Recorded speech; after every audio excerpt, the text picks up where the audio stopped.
Vamos fazer agora as análises do UFC Ilha da Luta número 3, que terá como luta principal o Robert Whittaker versus o Darren Till. E é dessa luta que vamos falar aqui comigo, nosso analista João Menegali Barbie. Bom, Barbie, o Robert Whittaker vem de derrota para o Adesanya. O que a gente pode estar esperando dele para esse combate? Eu, na verdade, estou muito na expectativa para ver como que ele vai se apresentar dessa vez. Ele era o campeão até a última luta, né? Tá vendo aí de derrota, como você falou, para o Israel Adesanya. Só que numa apresentação que para mim ele se mostrou ao mesmo tempo que muito bem fisicamente, incrivelmente rápido e potente, também se mostrou estrategicamente muito falho. E ele deu muitas declarações depois a respeito de como que ele estava treinando sem parar e ele estava extremamente estressado. Tanto que a luta dele contra o Jared Cannonier, que era para ter acontecido, foi cancelada porque ele saiu que ele não estava aguentando mais treinar. Então, em teoria, agora ele está mais descansado, ele já teve um tempo para se recuperar de lesões, teve tempo para ficar com a família dele, e a expectativa é que ele venha em melhores condições do que nas últimas lutas. Ele teve aí uns anos difíceis, apesar dele ter o cinturão e ter conseguido fazer uma defesa, ele sofreu muito com lesões, quebrou a mão, lesionou o joelho, teve, aliás, uma lesão recorrente no joelho, né? E ainda tem essa questão do estresse de um treino ininterrupto. Então, isso tudo é duro para o lutador. Só que o Whittaker, apesar de já ter conquistado tanto na carreira, ainda é um cara muito novo. Ele tem, acho que, seus 29 anos, sabe? Ele é, inclusive, mais novo do que o Israel Adesanya. Então ele ainda tem muita lenha para queimar, desde que as lesões não tenham realmente deixado sua marca no corpo dele, o que, pelo que me pareceu na luta dele contra o Adesanya, não deixaram. Como eu falei, eu acho que eu nunca vi um peso médio tão rápido quanto ele estava naquela luta. Ele não estava tecnicamente correto, nem estrategicamente. Você via ele pulando para cima do Adesanya, às vezes completamente sem equilíbrio, deixando a técnica meio de lado, mas só que fisicamente ele estava no auge. E falando a respeito dele como lutador, é um dos meus lutadores favoritos da categoria, um dos caras que chegou aí na disputa de cinturão com o grande título de garoto do Barbie, que sempre palpita os futuros campeões. E é um cara que tem um dos boxes mais bonitos que eu já vi. Tem um jab excelente, tem diretos excelentes, tem um gancho de esquerda excelente, que, aliás, para mim é o melhor golpe dele. É um golpe que ele sabe usar tanto como contragolpe quanto atacando. E quando ele usa atacando, é interessante porque ele salta no adversário e ainda assim ele consegue colocar muito poder e muita velocidade nesse golpe. Ele tem ótimos chutes, em geral utilizados em combinação com os socos, e acho que o aspecto do jogo dele que é mais diferenciado é a questão do wrestling. Ele é um desses caras que a gente fala que sim, troca muito bem, mas ele é mais um anti-wrestler do que um trocador em si, porque a questão de defesa de quedas dele, a capacidade dele de levantar, de criar scrambles contra os melhores da categoria, contra o Yael Romero, contra o Ronaldo Jacaré, é tão absurda que você fica pensando que realmente só um cara como o Israel Adesanya para chegar ao cinturão dele, porque esse é um cara que é altamente qualidade no aspecto de trocação. E venceu o Yoel Romero 2 vezes, não é pra qualquer um, não, né, Barney? Pois é, ainda mais do jeito que as lutas foram, né? Extremo atrito, extrema pressão, o tempo todo. Gás do Whittaker também é uma coisa fenomenal. Mas o que eu tava falando é que para vencer o Whittaker, eu não acredito que exista algum wrestler, algum grappler na divisão hoje que tenha capacidade de fazer isso. Justamente porque o jogo dele, para evitar esse tipo de coisa, é muito, muito sólido. Ele é um cara também de alto gás, alto volume, bom queixo, excelente poder de nocaute.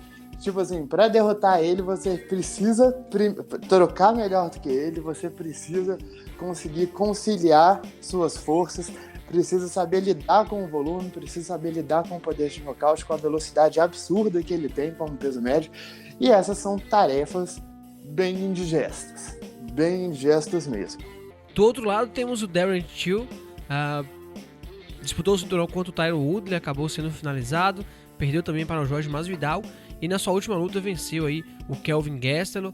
O que o Darren Till vai ter que fazer para vencer o Whittaker? O que ele vai estar trazendo aí de armas para essa luta? Até a última luta, o Till era um cara que a gente sempre sabia muito bem o que esperar. Ele é incrivelmente talentoso, um trocador muito bom, grande, forte, largo, mas só que ele apresentava sempre o mesmo jogo, um jogo meio minimalista, assim.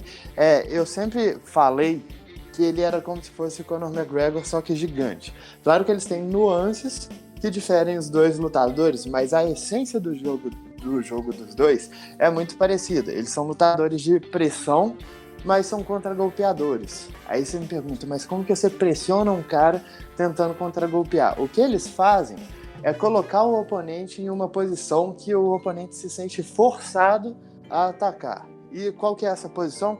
É de costas para grade. Então você vai ver muita movimentação, você vai ver uns chutes, e aí quando o oponente está de costas para grade, eles começam a colocar fintas, eles começam a colocar uns golpes mais fracos, e o oponente vai tentar sair. Ele vai se movimentar lateralmente, não consegue sair da grade, e ele pensa, eu tenho que atacar esse cara para poder sair dessa posição desfavorável. Aí ele ataca e é contragolpeado com um direto de esquerda. Esse é o caso na maioria das lutas, tanto do Conor McGregor quanto do Darren Till. Essa é a posição que eles gostam de jogar e é a posição que eles trabalham melhor. O Till eu acho menos propenso a usar os chutes na hora de encurtar a distância. Ele é um cara essencialmente de movimentação mesmo, de bom footwork, de equilíbrio, de tentar cortar os ângulos aos poucos, e ele é paciente nessa questão. Ele faz isso bem. Não é o melhor que eu já vi. Aliás, acho que ele peca bastante nessa questão do corte de ângulos em si contra oponentes que sabem se movimentar lateralmente, mas só que ele tem essa consciência de não soltar o jogo até saber que o oponente está numa posição desconfortável, e isso é extremamente importante para um lutador que se baseia nesse tipo de jogo. Como armas, ele é minimalista, ele tem jab direto, ele tem o direto de esquerda, ele é um lutador canhoto, mas ele usa muitas fintas. São coisas sutis de se ver no jogo, né? Que ele tá colocando finta o tempo todo e tentando ver a reação do oponente. Se o oponente não reage, ele mete um direto de esquerda. Se o oponente reage, ele finta até ou o oponente atacar ele ou o oponente parar de reagir. Agora, tudo isso foi até a última luta do Darren Till, que foi quando ele subiu de categoria e enfrentou o Kelvin Gastelum. Muita gente fala, mas essa luta foi péssima, foi uma apresentação medíocre. O que ninguém parece lembrar é que todo mundo, incluindo eu, incluindo a maior parte dos analistas do Globo, estava esperando que o Darren Till fosse absolutamente trucidado nessa luta, sabe? Ele estava vindo de 2 derrotas na categoria de baixo, as 2 derrotas, uma um nocaute contra o Jorge Masvidal e a outra uma finalização contra o Tyron Woodley, na qual ele não acertou um golpe e estava indo pegar um top 5 da divisão de cima. E beleza, ele fez uma luta chata, só que ele saiu com a vitória em uma luta que ninguém estava dando chance. O que eu achei interessante nessa luta é que o Till, ele fez aquela luta assim, ela é chata porque tem só um lado lutando.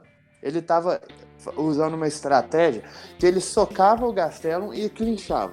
Então ele estava anulando as oportunidades de contra-ataque do Gastelum, que também não pisou no acelerador hora nenhuma. Isso aí é azar dele. Se você faz uma estratégia como a do Darren Till e sai de uma luta contra um top 5 basicamente sem receber dano, isso aí é uma senhora performance, sabe? Querendo ou não. Agora, se esse tipo de estratégia de socar e clinchar vai continuar servindo contra os níveis mais altos, aí resta a dúvida, né? O que acontece é que o Till, na divisão de baixo, ele era gigante e muito forte. Agora, nessa divisão, ele não tem tanta vantagem de altura nem de envergadura. Então, eu estou, na verdade, curioso para ver como que o jogo dele vai se desenvolver sem ter essas vantagens, sem ter esses atributos ao seu favor, porque era uma coisa que ele usava muito. Barbie, como é que você enxerga esse combate aí? O que você espera dos dois atletas? Como você acha que essa luta vai se desenvolver? Eu acho que vai ser uma luta a se desenvolver praticamente só na trocação, com eventuais clinches. O Whittaker tem, em teoria, um jogo mais variado do que o Till. Ele é um cara que extremamente talentoso na parte de wrestling e de grappling, que escolhe não usar isso, mas eu acho que deveria, porque é tipo você ter um tesouro e não querer usar, porque você gosta do seu dinheiro como está. Enquanto o Tio, eu acho que ele vai ter já um trabalho mais duro.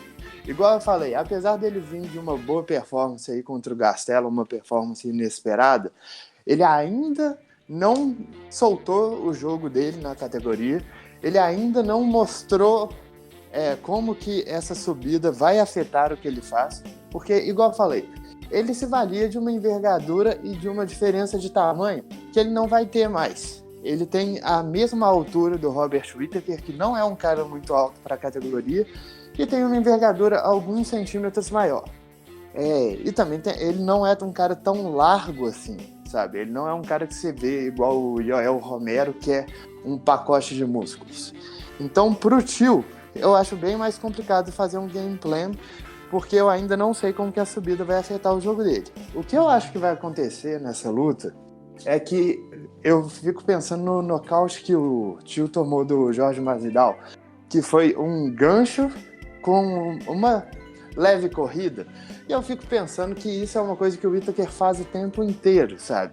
E como a tendência do Tio para se defender é ou recuar ou jogar a cabeça para trás, eu acho bem difícil que ele não seja pego nesses golpes, a não ser que ele tenha estudado isso muito cuidadosamente e se adaptado para esse tipo de jogo. Porque fora isso, a não ser que ele consiga realmente fazer o jogo perfeito, igual foi, por exemplo, na luta contra o Cerrone, e colocar o Whittaker desde o início da luta na grade, conseguir trabalhar as fintas, conseguir trabalhar a mínima diferença de envergadura que eles têm entre si, eu acho bem complicado que ele consiga lidar com a explosão do Whittaker, porque ele não é um cara que tem muita tendência a pivô, ele não tem muita tendência à movimentação lateral, ele se vale da diferença de tamanho para se defender, e é uma diferença de tamanho que agora ele não tem mais. Para o Whittaker, como eu falei, ele tem que ter essa explosão em dia, ele tem que colocar o jab dele para funcionar, ele não pode ser colocado contra a grade em momento algum, se possível usar o wrestling, usar o trabalho de clinch dele, que é forte. Eu acho que inclusive vai ser uma coisa que o Tio deve procurar um pouco mais, que ele deve tentar fazer o que ele fez contra o Gastelum, de bater e clinchar para evitar retorno, só que eu acho o Whittaker bem mais forte no clinch do que o Gastelum. Eu acho que ele tem bem mais possibilidades de desenvolver o jogo ali. Em questão de técnica de boxe, eu acho que o Whittaker fica um pouco na frente porque ele tem mais variação de jogo, ele tem mais armas para colocar na mesa. Mas só que o jogo do Whittaker é num ambiente mais solto, no meio do octógono, enquanto o jogo do Tio se vale mais da movimentação dele, se vale mais dessa questão de cortar os espaços do adversário. Então, eu acho que a tendência para essa luta, eu aponto o favoritismo aí do Robert Whittaker. Para mim, se ele não tiver realmente sentido essa questão das lesões, se ele não tiver sentido essa questão da falta de treinamento, ele deveria ser bem favorito para essa luta, justamente pelo estilo, porque contra um cara que tinha movimentação de cabeça boa e atacava com golpes tipo ganchos e cruzados, ao invés de golpes retos, o Tio sentiu muitas dificuldades em lidar com isso, porque os golpes retos dele mesmo não estavam acertando, e ele estava sendo contragolpeado por cima desses golpes pelos golpes curvos aí do Masvidal. E o Whittaker se baseia muito nesses golpes curvos. E ele é mais explosivo, mais rápido e mais potente do que o Masvidal. Então eu acho bem difícil que ele não consiga acertar esses golpes com muita contundência, a não ser que o Tio mostre aí uma evolução técnica que ele precisa, e eu acho que ele tem capacidade de mostrar, mas, igual eu sempre falo, eu não posso avaliar uma coisa que eu ainda não vi. Eu acho que essa luta aí tem potencial para ser a melhor luta da noite, uma das melhores do ano, se bobear. E meu palpite aí vai ser no Robert Whittaker, por todas essas questões que eu falei. Tomara que essa luta saia aí mais ou menos como esperado, né, Babi? Seja um lutaço aí que a gente possa acompanhar aí. Fiquem ligados, pessoal, aqui no nosso canal.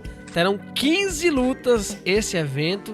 Então fiquem ligados, vão sair todas as lutas aqui no nosso canal. Não se esquece de se inscrever, aqui na descrição do nosso vídeo tem um link nas nossas redes sociais. Venha fazer parte da família Round Extra.